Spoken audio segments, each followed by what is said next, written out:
नमस्कार। राजस्थान की तमाम फटाफट खबरों में आपका स्वागत है। राजस्थान की खबरों के लिए आपसे निवेदन कि यदि आपने हमारे चैनल को सब्सक्राइब नहीं किया है तो कृपया करके आपके अपने चैनल को सब्सक्राइब कर लें। आप सब्सक्राइब करते हैं तो हमें हिम्मत होती है सही और सच्ची खबरें आप तक पहुंचाने की, वरना मीडिया किस तरह की खबरें आपको दिखा रहा है यह आप भली भांति जानते हैं। क्या मीडिया पर इंडिगो की असली कहानी आपको बता रहा है या मीडिया पर इंडिगो की कोई खबर ही नहीं बता रहा है? इंडिगो की भी खबर इसलिए बता पा रहा है क्योंकि वह पूरे देश में एक हल्ले की तरह हो गया और पूरे देश में वायरल हो गए उनके वीडियो जो परेशान है। किसी ने शादी ऑनलाइन, अपनी ही शादी को ऑनलाइन वहां से उसको ज्वाइन करना पड़ा। अब आप इससे अंदाजा लगा लीजिए कि क्या मीडिया पर किसी पीड़ित लोगों का कोई बयान आया या पीड़ित लोगों की कोई खबरें दिखाई गई या पीड़ित लोगों को कोई कवरेज किया गया। यदि पीड़ित लोगों को कवरेज किया जाएगा तो उनकी समस्याओं को बताया जाएगा, तो किसी की जिम्मेदारी भी बताई जाएगी। और मीडिया यही नहीं चाहता कि किसी की जिम्मेदारी या किसी के मन में कोई सवाल हो, क्योंकि सवाल होंगे तो जरूर आप किसी न किसी एजेंडे का, जो मीडिया दिन भर दिखाता है, वो जो मामला, जो माहौल मीडिया बनाता है उससे आप अलग होंगे। और मीडिया यही नहीं चाहता कि मीडिया जो माहौल बनाने की कोशिश करता है उससे आप अलग होकर कोई दूसरी बात सोचें। मीडिया में इंडिगो की फ्लाइट से रद्द होने से राजस्थान की अंडर-19 क्रिकेट टीम मुंबई के खिलाफ वानखेड़े स्टेडियम में 8 दिसंबर से मैच खेलना है। फ्लाइट कैंसिल होने से 1200 किलोमीटर बस से यात्रा करनी पड़ रही है। सैयद मुश्ताक अली T20 ट्रॉफी के 2 मुकेश चौधरी और करण लांबा कैब से अहमदाबाद गए हैं। शनिवार को मैच में उतरना है। विदर्भ टीम को जयपुर से नागपुर जाना था। फ्लाइट रीशेड्यूल हो गई, टीम बस से गई। वहीं किराया भी बढ़ के 1 लाख रुपए तक हो गया, लेकिन कहीं पर भी कोई पाबंदी नहीं, कहीं पर भी कोई जिम्मेदारी तय नहीं। ऐसे क्योंकि यह आपकी समस्या है और आपकी समस्या होगी तो मीडिया पर उसकी कहीं कोई कवरेज नहीं होगी।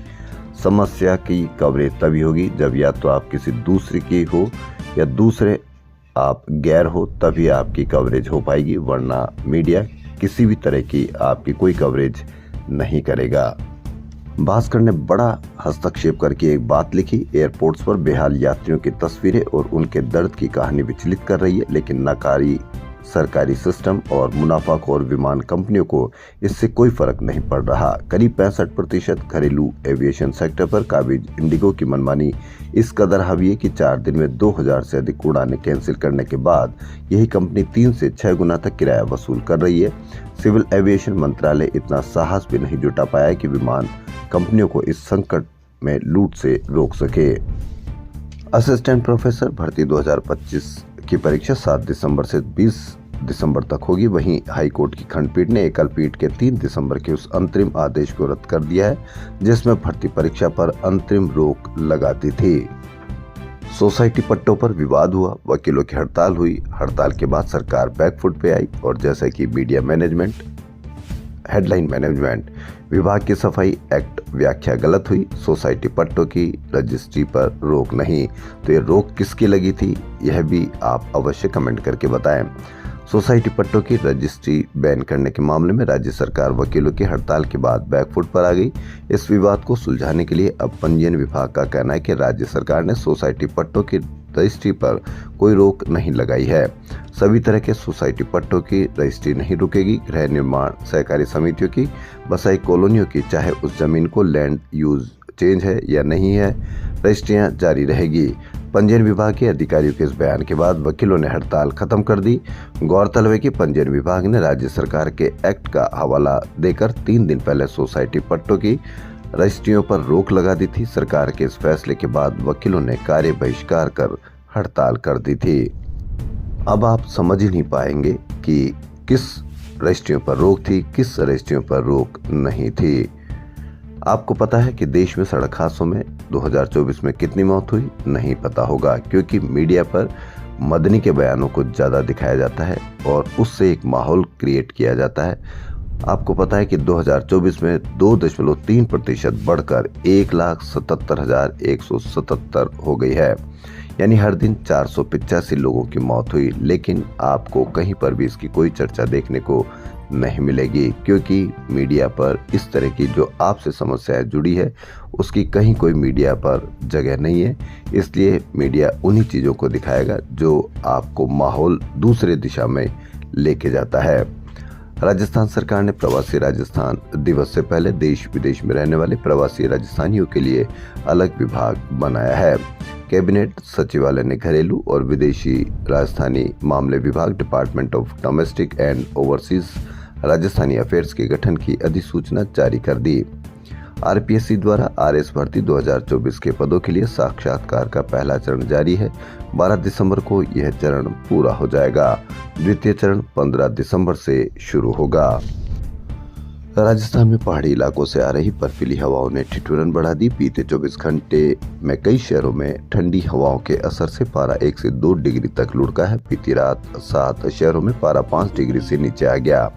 फतेहपुर में पारा 1.9 डिग्री के साथ सबसे ठंडा शहर रहा। इसके अलावा लून करनसर 3.2, सीकर 3 के साथ अब सर्दी का असर बढ़ गया। मौसम विभाग के अनुसार राज्य में अगले एक सप्ताह तक मौसम साफ रहेगा। 10,500 किसान हर साल हजारों किलो गेहूं सरकार को बेच रहे, लेकिन खाने को फ्री ले रहे। यह है हमारी नैतिकता की मिसाल। हर साल हजारों क्विंटल गेहूं उगाने वाले किसान भी सरकार से फ्री का गेहूं ले रहे हैं।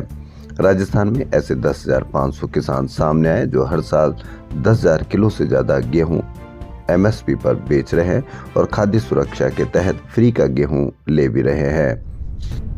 खम्मा घड़ी फिर मिलेंगे। 12 दिन के सफल आयोजन के साथ शुक्रवार को खेलो इंडिया यूनिवर्सिटी गेम्स का समापन हो गया। 7 शहर, 12 दिन, 3,901 एथलीट, 209 यूनिवर्सिटी और 23 स्पोर्ट्स की राजस्थान ने मेजबानी की। 11 नए रिकॉर्ड बने। सभी एथलेटिक्स में चंडीगढ़ यूनिवर्सिटी 42 गोल्ड के साथ टॉप पर रहा। सर्वाधिक 78 पदक एलपीयू ने हासिल किए। रिको औद्योगिक क्षेत्र में उद्योग लगाने को खरीदी जमीनों पर अब अन्य कार्य के लिए भी उपयोग किया जा सकेगा। रिको ने भूखंड की उपयोगिता के बदलाव के लिए भू निपटान नियम में जरूरी बदलाव किए हैं। इस बदलाव के बाद आए भू उपयोग परिवर्तन के लिए 61 आवेदन आ भी गए हैं, जिन्हें फर्स्ट कम फर्स्ट सर्व के आधार पर परिवर्तन कर दिया जाएगा। रिको ने इसे मुख्यमंत्री के मंशा के अनुरूप राजस्थान का एक नया और आधुनिक बिजनेस मॉडल बताया है। जी हाँ, एसआईआर में कहीं आप वो तो नहीं जहां माता पिता के दस्तावेज आपको पेश करने होंगे। राजस्थान के करीब 20 लाख मतदाताओं को विशेष गहन पुनरीक्षण के तहत दस्तावेज प्रस्तुत करने होंगे। दरअसल प्रदेश में कुल वोटर 5.46 करोड़ से अधिक हैं। इनमें से अब तक 96% मतदाताओं की मैपिंग पूरी हो चुकी है। ऐसे में माना जा रहा है कि 3 से 4% मतदाताओं को माता पिता से जुड़े दस्तावेज पेश करने पड़ सकते हैं। ये काम बीएलओ के समक्ष ही होगा। प्रदेश में डिजिटलाइजेशन का काम लगभग पूरा हो चुका है। अब देखना यह है कि कौन 20 लाख मतदाता है जिनको माता पिता के दस्तावेज पेश करने होंगे। प्रधानमंत्री किसान सम्मान निधि में राजस्थान अपनी हिस्सेदारी बढ़ाने वाला है। केंद्र की ओर से लाभार्थी किसान को 6,000 दिए जा रहे हैं और प्रदेश अभी 3,000 रुपए दे रहा है। अब जल्द यह राशि बढ़ाकर 6,000 रुपए होगी। इसके बाद लाभार्थी किसानों को साल में 3 किस्तों में 12,000 रुपए मिलेंगे। जयपुर एयरपोर्ट का नजारा अभी किसी बस अड्डे से अलग नहीं दिख रहा। फ्लाइट के शेड्यूल अनाउंस से ज्यादा परेशान यात्रियों का शोर है। कोई शादी में नहीं जा पाया, किसी का इंटरव्यू छूट गया, गंभीर रोगियों की सर्जरी के लिए जा रहे डॉक्टर भी नहीं जा पाए, मरीज भी ऐसे ही अटक गए। इंडिगो एयरलाइंस की उड़ानें अचानक कैंसिल होने और लगातार रीशेड्यूल से यात्री भारी परेशानी में है। 24 घंटे में अब तक करीब 45 उड़ानें रद्द हो चुकी है। हालात यह है कि इंडिगो के काउंटरों पर लंबी कतारें लगी है। इंडिगो स्टाफ यात्रियों को रिफंड की बात कर रहा है। घोर अव्यवस्था में यात्री 48 घंटे से सफर कर रहे हैं। परेशान यात्री इंडिगो स्टाफ से होटल, टैक्सी और खाने की व्यवस्था के लिए बोलते हैं तो एक ही जवाब मिलता है, सॉरी। बेवजह डाइवर्जन से यात्रियों को जाना किसी शहर था और वह जयपुर पहुंच गए, लेकिन इससे कहीं कोई फर्क नहीं पड़ता। सभी सोशल मीडिया बहादुर है। किसी को ट्रोल करवाना हो तो ये सभी सोशल मीडिया बहादुर इतने जबरदस्त तरीके से ट्रोल करते हैं कि वह व्यक्ति जो सही बात कह रहा है उसको भी शर्म से झुकना पड़ता है। लेकिन ये कहीं पर भी कोई मीडिया इसको दिखाएगा नहीं, कहीं कोई परेशानी दिखाएगा नहीं। यदि मीडिया इसके अंदर की परतें खोले तो हो सकता है कि कोई न कोई राज इसमें भी निकल कर आ सकता है। राजस्थान पुलिस अकादमी में ट्रेनिंग कर रही 317 महिला कांस्टेबल का प्रशिक्षण पूर्ण हो गया। ये महिला जवान 8 दिसंबर को पुलिस बेड़े में शामिल होगी। इसके लिए आरपीए में 8 दिसंबर को दीक्षांत परेड होगी। मुख्य अतिथि डीजीपी राजीव शर्मा होंगे। कांस्टेबल भर्ती परीक्षा में CID-IB के 89 पदों के लिए चयनित अभ्यर्थियों की शारीरिक दक्षता परीक्षा 11 दिसंबर को चित्रकूट स्टेडियम में होगी। राजधानी जयपुर को कचरा मुक्त और स्वच्छ मॉडल सिटी बनाने की दिशा में जयपुर स्मार्ट सिटी लिमिटेड ने बड़े कदम उठाए हैं। सिटी को साफ बनाने के लिए सिटीज 2.0 मिशन के तहत ठोस कचरा निस्तारण प्रबंधन का रोड मैप तय होगा। इस प्रोजेक्ट पर करीब 125 करोड़ रुपए खर्च होंगे। आप भी इसमें भागीदार बनिए। यदि आप कचरा करते हैं तो आप इसको 125 करोड़ रुपए से अधिक खर्च करने पे आप मजबूर कर देंगे सरकार को। इसलिए आप कचरा कम से कम फैलाएं और यदि आपको कहीं पर भी कचरा कोई दिखता है तो उसकी आप अवश्य शिकायत कीजिए, ताकि सरकार को ये पता लग सके कि 125 करोड़ रुपए से भी कम खर्च पर आपका जयपुर स्वच्छ हो सके और स्मार्ट हो सके। राजस्थान के अस्पतालों के साथ विभाग को देखने वाले IAS स्तर के अफसरों का सिस्टम भी बीमार होता जा रहा है। भास्कर की बड़ी खबर। बड़े अस्पतालों में OPD, IPD आदि की भीड़ को कम करने के लिए पिछले 13 माह में 3 बार IAS ने भीड़ नियंत्रण सिस्टम लागू करवाया और उसे नया और प्रभावी सिस्टम बताया। तीनों बार एक ही सिस्टम को दोहराया गया। तीनों बार उस सिस्टम का नाम क्यू मैनेजमेंट सिस्टम दिया। ऐसा करने वाले 2 IAS हैं। पहले भी यही सिस्टम 5 साल पहले लागू किया गया था, लेकिन 12 माह में 3 बार एक ही सिस्टम लागू करने वाले से यह सिस्टम कितना कारगर रहा, इस पर आप अवश्य कमेंट करके बताएं। कारगर इसलिए नहीं हो सकता कि सुबह 8 से 2 जो OPD टाइम होता है उस समय सबसे ज्यादा भीड़ होती है। इस टाइमिंग को 8 से 2 और 2 से 8 किया जाए तो वह बढ़ जाएगा और भीड़ सिस्टम कम हो जाएगी। राजस्थान सरकार ने तहसीलदार सेवा से RS में प्रमोट हुए 18 अफसरों को अब नई जगह पोस्टिंग दी है। इनमें 6 प्रमोटी RS को SDO और 9 को सहायक कलेक्टर बनाया गया है।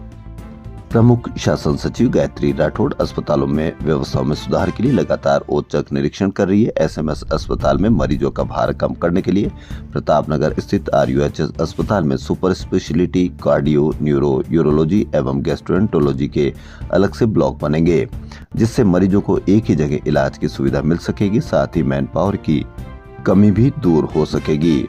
गायत्री राठौड़ ने शुक्रवार को RUHS अस्पताल में जाँच, दवा एवं व्यवस्थाओं के साथ आउटडोर इमरजेंसी यूनिट, ICU एवं वार्ड का भी औचक निरीक्षण किया। मरीजों से फीडबैक भी लिया। चिकित्सक एवं स्टाफ की उपस्थिति के लिए बायोमेट्रिक अटेंडेंस सिस्टम लागू करने की बात कही और अधिकारियों को निर्देश दिए।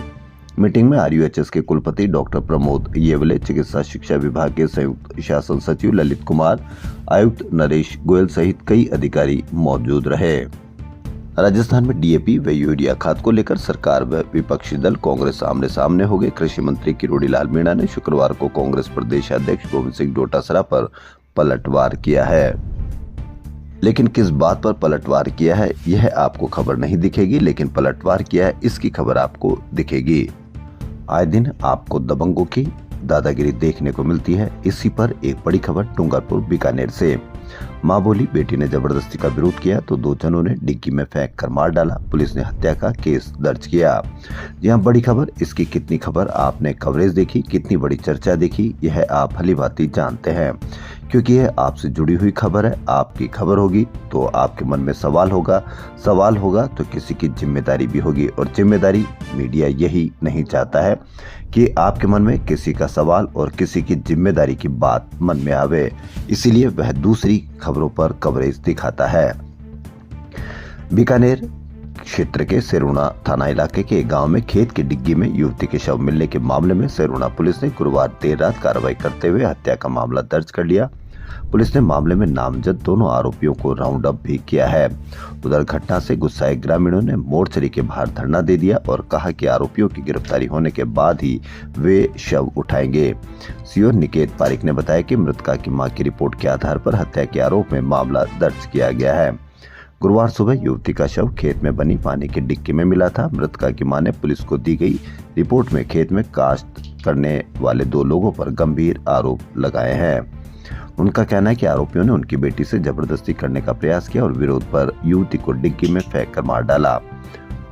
वहीं मुंडावर अलवर कस्बे में शुक्रवार को पुलिस थाने के ठीक सामने स्थित मकान में 20 वर्षीय नर्सिंग छात्रा की दुष्कर्म के बाद गला रेतकर हत्या कर दी गई। घटना के बाद परिजन और ग्रामीणों ने जाम लगा दिया। इसके बाद पुलिस ने युवक को हिरासत में ले लिया। मृतका के पिता ने मुंडावर थाने में रिपोर्ट दी कि उनकी 2 बेटियां नर्सिंग डिप्लोमा सर्टिफिकेट लेने मुंडावर आई थी। इसी दौरान पास में किराए के मकान में रहने वाले हरियाणा निवासी एक युवक बड़ी बेटी को अगवा कर ले गया। लेकिन आपको इसकी कहीं पर भी कोई बड़ी कवरेज नहीं देखेंगे कि आए दिन इस प्रकार की हत्याएं की जा रही है, लेकिन मीडिया पर किसी दूसरे ही बातों पर चर्चा की जाती है, जिसका आपको कहीं कोई न तो डर होना चाहिए, न ही कोई लेना देना होना चाहिए। लेकिन फिर भी आपको मीडिया दिखाता है कि किससे आपको डरना चाहिए। डरना आपको असली डर यह है कि किस तरह से केस दर्ज किया गया और कब तक इनको गिरफ्तार किया जाएगा। राजस्थान की खबरों में फिलहाल इतना ही। यदि आपको हमारा चैनल पसंद आए तो लाइक, सब्सक्राइब और शेयर अवश्य करें। धन्यवाद।